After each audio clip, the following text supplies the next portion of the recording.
ദൈവത്തിന്റെ വിശ്വസ്തദാസനായി സഭയ്ക്കും വിശ്വാസികൾക്കും ആത്മീയ മാർഗദർശകനും കരുതലുള്ള ശുശ്രൂഷകനുമായ അദ്ദേഹം പ്രവർത്തിച്ചു വരുന്നു.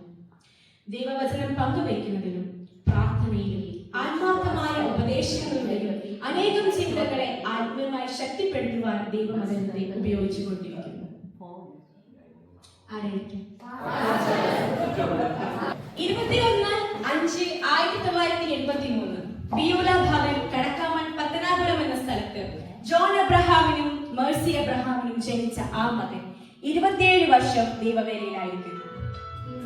ഞങ്ങളുടെ ജീവിതത്തിൽ ദൈവം അദ്ദേഹത്തെ നൽകിയതിന് ദൈവത്തോട് ഞങ്ങൾ നന്ദി പറയുന്നു. ഇനിയുള്ള വർഷങ്ങളിലും ദൈവം കൂടുതൽ ശക്തിയോടും ആരോഗ്യത്തോടും അനുഗ്രഹങ്ങളോടും കൂടി അദ്ദേഹത്തെ ഉപയോഗിക്കുമാറാണ്. Happy birthday pastor. ദൂതർക്കും കൂടാവകാശം ലഭ്യമാകാതുള്ള രക്ഷദൂതരീച്ചിടാൻ ഭാഗ്യം ലഭിച്ചെനിക്ക്. ദൂതർക്കും കൂടാവകാശം ലഭ്യമാകാതുള്ള രക്ഷദൂതരീച്ചിടാൻ ഭാഗ്യം ലഭിച്ചെനിക്ക്.